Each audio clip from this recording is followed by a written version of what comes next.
कांग्रेस से गठबंधन होगा। होगा। कब तक क्लियर होगा? बहुत जल्दी। दोनों पार्टियां मिलकर चुनाव लड़ेंगी। बन जाए और चाहे ना बने, उससे भाजपा की सेहत पे कोई असर नहीं पड़ता है। तमाम किंतु परंतु और लंबी कवायद के बाद उत्तर प्रदेश में सपा कांग्रेस के गठबंधन वाली तस्वीर सपा मुखिया अखिलेश यादव के इस बयान के बाद अब साफ हो गई है और गठबंधन के तमाम कयासों पर विराम लग गया है।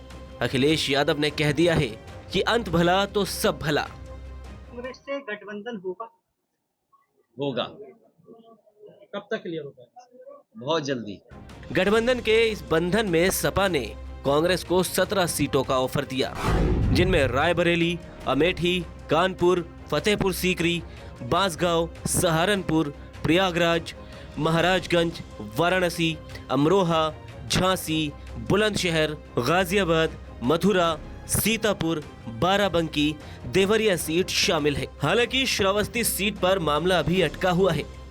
समाजवादी पार्टी और कांग्रेस के बीच में गठबंधन हो गया है।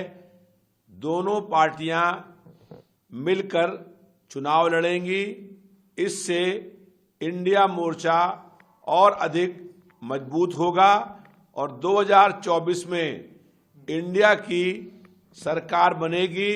खबर है कि अखिलेश यादव और प्रियंका गांधी की फोन पर हुई बातचीत के बाद सीट शेयरिंग का यह संग्राम थम गया है, जबकि सपा की तीसरी लिस्ट के बाद तो लग रहा था कि ये गठबंधन नहीं आसा। कुल मिलाकर गठबंधन की विसात पर दो अच्छे लड़कों की जोड़ी फिर यूपी के रण में जोर आजमाइश करती दिखाई देगी। हालांकि सपा के लिए गठबंधन अभी तक फायदे का सौदा नहीं रहा है। देखिए, वो बन जाए और चाहे ना बने, उससे भाजपा की सेहत पे कोई असर नहीं पड़ता है। लेकिन यह जो मेरे समझ में आ रहा है कि कांग्रेस के सरदार श्री राहुल गांधी जी चाहते हैं सपा समाप्तवादी पार्टी बने, और अगर सपा वालों को ये पता है कि उनकी पार्टी समाप्त हो रही है तो अखिलेश यादव जी भी ये चाहते हैं कि कांग्रेस मुक्त भी बने यूपी।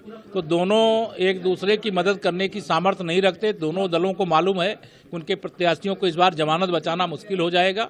फिर भी अगर वो गठबंधन करके लड़ते हैं, तो अलग अलग लड़ते हैं, तो भारतीय जनता पार्टी उनको धूल चटाएगी, कमल का फूल खिलाएगी।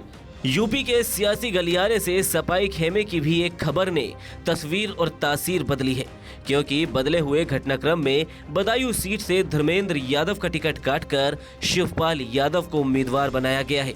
तो वहीं धर्मेंद्र यादव को आजमगढ़ का प्रभारी।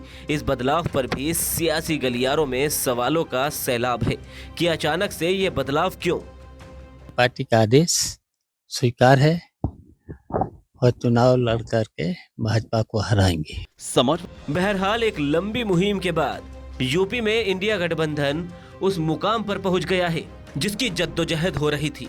अब 80 सीटों के समर में सपा जहां 31 पर उम्मीदवार घोषित कर चुकी है, तो वहीं कांग्रेस को गठबंधन के हिस्से में 17 सीटें आई है।